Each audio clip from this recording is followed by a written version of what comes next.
Bonjour, amis et téléspectateurs de la SSP TV. Merci et bienvenue dans votre émission L'Afrique aux Africains.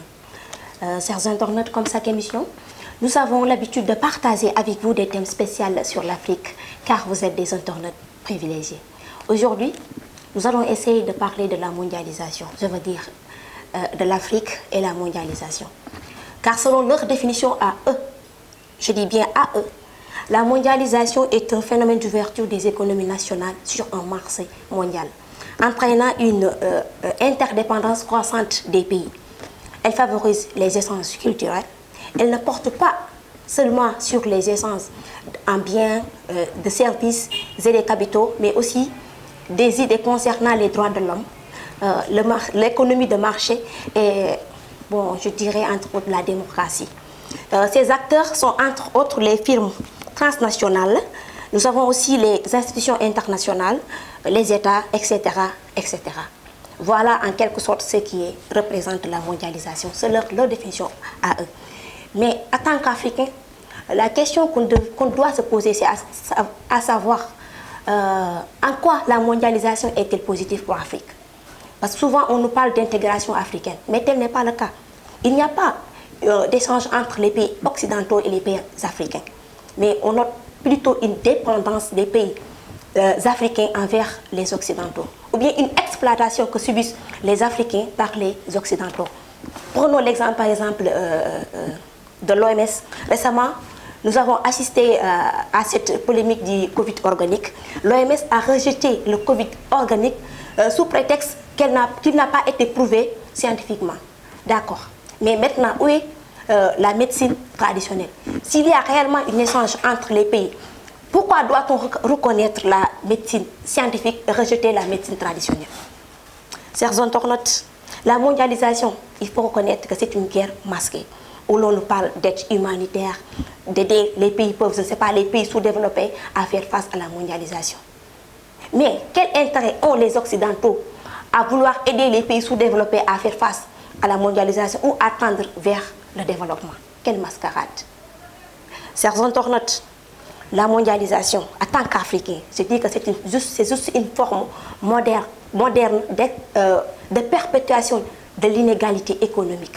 Son véritable concept est de garder certains pays comme source d'approvisionnement en biens et de ressources qui permettraient à d'autres pays de conserver leur niveau de vie. Vous me suivez, j'espère bien, chers internautes. Il n'y a pas de mondialisation. Il y a toujours une exploitation que subissent les pays pauvres par les pays puissants. En plus, en Afrique, l'Afrique, je dirais, au niveau mondial, elle est gardée pour être un réservoir de consommation où seront stockés tous les produits fabriqués dans le monde. Et là, ils reviennent nous dire mondialisation. Waouh! Chers internautes, moi, je ne peux pas m'adresser aux dirigeants africains. Je les mets de côté. Mais je préfère toujours m'adresser à la jeunesse africaine. Parce que nous sommes appelés à diriger demain. Et je m'adresse à cette jeunesse consciente, engagée et décidée à libérer l'Afrique. L'Afrique doit s'unir. Et ensuite, nous allons essayer, je ne sais pas, il nous faudra mettre notre manière à nous, en mettant en compte les intérêts de l'Afrique. Roi Nkrumah disait toujours que divisés, nous sommes faibles, unis, l'Afrique pourrait devenir, et pour de bon, une des plus grandes forces de ce monde. Il insiste en disant qu'il y a un nouvel Africain dans le monde. Et ce nouvel Africain, comment il disait, est prêt à gérer ses propres luttes et montrer qu'après tout, que l'homme noir est capable de gérer ses propres affaires. Nous n'avons pas besoin de la mondialisation. L'Afrique n'a pas besoin des Occidentaux pour tendre vers le développement. C'est vrai, c'est une ouverture. On ne refuse pas l'ouverture. Mais il faut que cette mascarade cesse. Réveillons-nous, chers Africains. Cheikh Ibrahim Niasse disait que l'avenir de toute une nation repose sur sa jeunesse. Mais pas n'importe quelle jeunesse. Une jeunesse cultivée et douée de caractère noble. Car une jeunesse sans culture et sans caractère noble est comme un arbre stérile.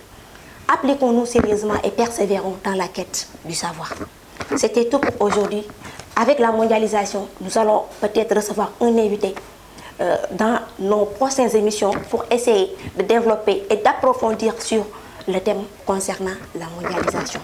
Mais, chers internautes, comme nous sommes à la fin de notre émission, Je ne vais terminer sans remercier l'équipe technique qui m'a accompagné, à savoir le caméraman Pape, Pisco Salif, le monteur de tous les temps, et ma coach adorée Binta Koli. Mais je dis également merci, un grand merci à Montan. Il est juste logé à la Cité Comico. On se donne rendez-vous prochainement dans votre émission L'Afrique aux Africains. Mais d'ici là, restez connectés des programmes de la SSP TV.